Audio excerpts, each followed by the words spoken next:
wabarakatuh kepada yang terhormat Bapak Dr. Suwito STMSIAK selaku dosen mata kuliah metodologi penelitian dan teman-teman yang saya banggakan.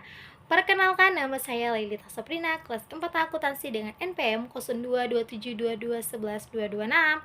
Selama kurang lebih 10 menit ke depan, saya akan mengajak teman-teman sekalian untuk menyelami topik mengenai hermeneutika dan review jurnal mengenai konsep Mamayu Hayuning Bawana, analisis hermeneutika pada puisi-puisi Sapardi Djoko Damono. Sebelum kita masuk ke review jurnal, sebelum itu saya akan menjelaskan mengenai apa itu hermeneutika.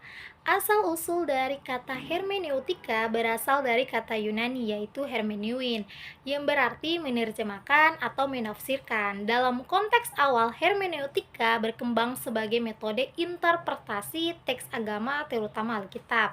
Untuk perkembangannya, hermeneutika memiliki akar yang kuat dalam tradisi filosofis barat.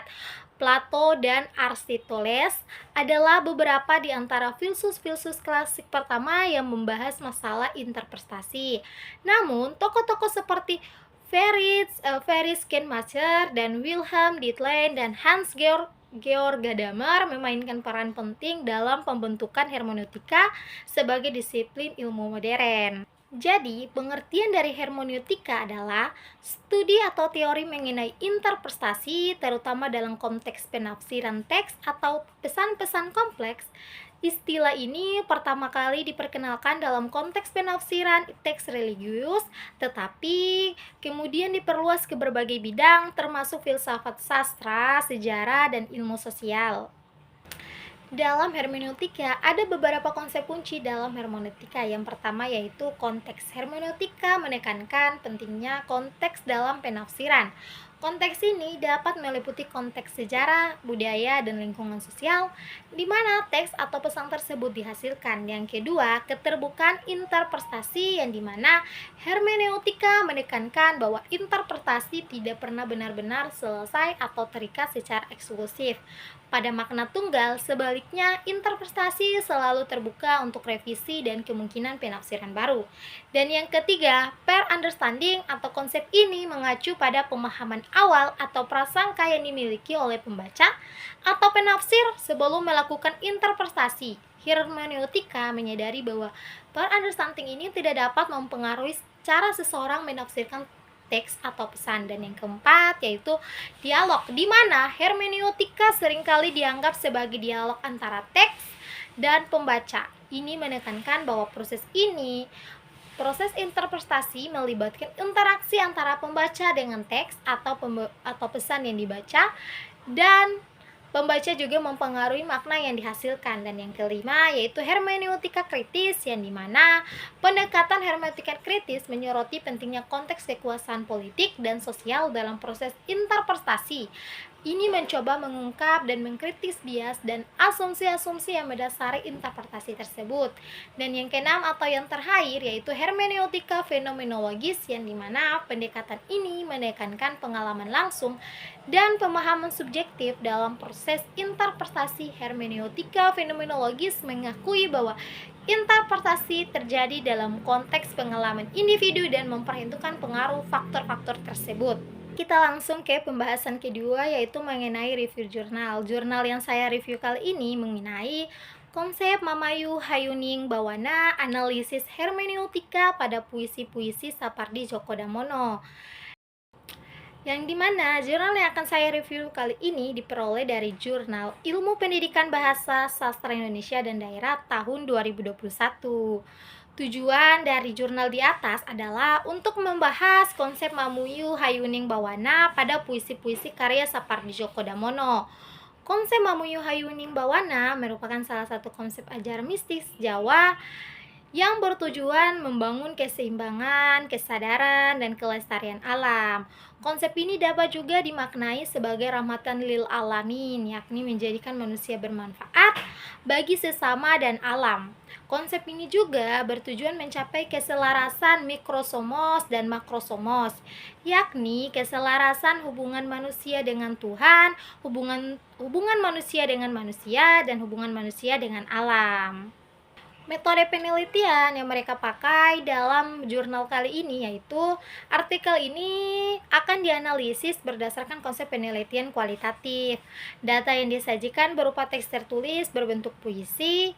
Metode penelitian ini menggunakan konsep hermeneutika Paul Ricoeur dengan memfokuskan pada penafsiran tanda dan kode-kode simbolik teks puisi.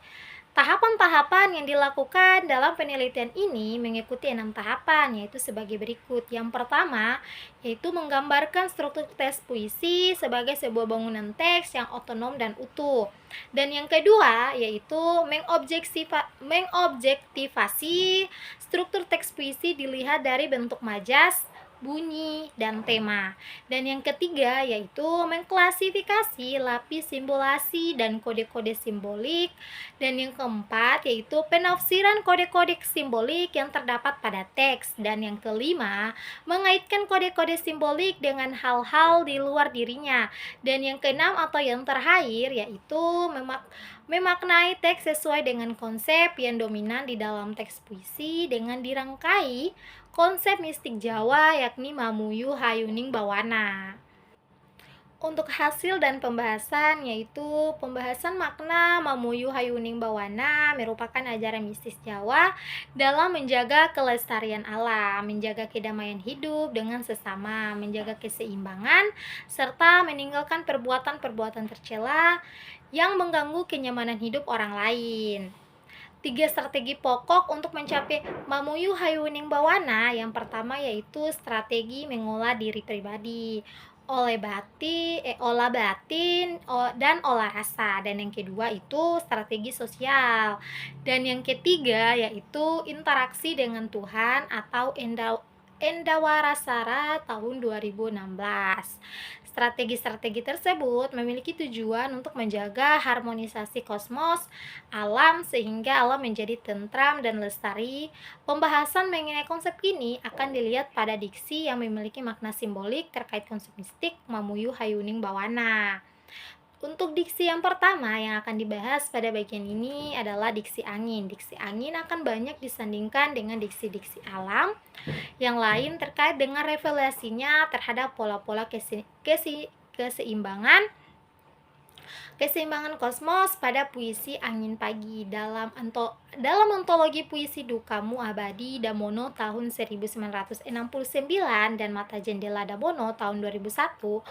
Konsep Mamuyu Hayuning Bawana ditandai dengan diksi-diksi alam seperti angin pagi, surya, dingin, memijar, dan sebagainya. Diksi-diksi ini menjadi bagian dalam membangun suasana pagi yang indah. Contoh puisinya yaitu merendah angin pagi yang dingin, suara yang dingin, surga yang masih juga hidup aliasannya, memijar berpijar di antara bulu mata. Damono tahun 1969.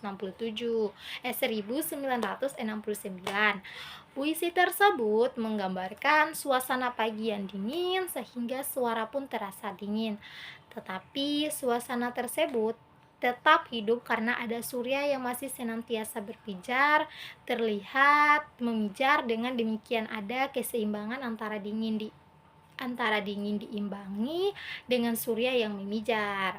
Penggambaran yang berbeda digambarkan pada puisi Layang-Layang yang ditulis dalam antologi Arloji Damono tahun 1998 dan Ayat-ayat Api Damono tahun 2000. Diksi-diksi yang ditulis dalam puisi ini adalah layang-layang, angin, benang, kertas, potongan bambu, siang, sore, angkasa, melayang. Diksi-diksi tersebut membentuk satu kesatuan yang padu, yakni membentuk konsep layang-layang. Contoh puisinya yaitu layang-layang barulah layang-layang jika ada angin memainkannya, sementara terikat pada benang panjang. Ia tak boleh diam menggelang ke kiri, ke kanan, menukik, menyambar, atau menghindar dari layang-layang lain. Damono tahun 1998. Bait tersebut menunjukkan bahwa layang-layang memiliki ciri khas khusus agar disebut dengan layang-layang. Penggambaran tersebut juga menggambarkan bahwa hidup yang baik adalah hidup seperti layang-layang. Ada keseimbangan. Layang-layang barulah layang-layang jika ada angin memainkannya. pun juga manusia akan disebut manusia kalau ada Tuhan yang berkehendak. Dengan kata lain, ada keseimbangan di dalam kehidupan manusia. Motivasi dari penulis adalah untuk meneliti atau puisi-puisi karya seperti Djoko Damono yang diindikasi memiliki gagasan-gagasan lain terkait konsep Mamuju Hayuning Bawana. Penelitian ini menggunakan konsep hermeneutika Paul Ricoeur dengan memfokuskan pada penafsiran tanda dan kode-kode simbolik teks puisi. Tahapan-tahapan yang dilakukan dalam penelitian ini mengikuti 6 tahapan, yaitu pertama, menggambarkan struktur teks puisi sebagai sebuah bangunan teks yang otonom dan utuh. Kedua, mengobjektifikasi struktur teks puisi dilihat dari bentuk teks, majas, bunyi, dan tema. Dan yang ketiga, mengklasifikasi lapis simbolasi dan kode-kode simbolik. Dan yang keempat, penafsiran kode-kode simbolik yang terdapat pada teks. Dan yang kelima, mengaitkan kode-kode simbolik dengan hal yang di luar dirinya. Dan yang keenam atau yang terakhir, memaknai teks sesuai dengan konsep yang dominan di dalam teks puisi dalam kerangkaian konsep mistik Jawa, yakni Mamuju Hayuning Bawana. Kesimpulan dari artikel di atas yaitu menunjukkan konsep ajaran mistik Jawa Mamuju Hayuning Bawana dalam puisi-puisi Sapardi Djoko Damono. Konsep mistik ini adalah konsep yang fokus pada upaya melestarikan dan menjaga keseimbangan alam, sehingga ada harmonisasi antara jagat cilik dan jagat gede atau mikrokosmos dan makrokosmos. Harmonisasi inilah yang menjadi puncak atas kebahagiaan manusia dalam kehidupan di dunia. Konsep Mamuju Hayuning Bawana dapat dilihat dari diksi-diksi yang terdapat pada puisi-puisi Damono. Diksi-diksi tersebut menganjawata dalam pola-pola ajaran yang menempatkan manusia menjadi tengkorak dalam menjaga alam dan dunia ini. Diksi-diksi yang muncul seperti diksi alam, pohon, angin, hujan, air, matahari, dan warna menjadi bagian dalam penafsiran makna ajaran ini. Diksi-diksi tersebut dipahami dengan menggunakan teori hermeneutika Paul Ricoeur yang menempatkan puisi sebagai teks terbuka untuk dimaknai. Teori ini diterapkan dengan mengobjektifikasi teks, kemudian dicari kode-kode simbolik yang terkait dengan tema. Setelah itu, kode-kode simbolik tersebut dapat dimaknai dan diinterpretasi sesuai dengan data dan argumentasi teori. Terima kasih atas perhatian dan mohon maaf jika ada salah kata. Wassalamualaikum warahmatullahi wabarakatuh.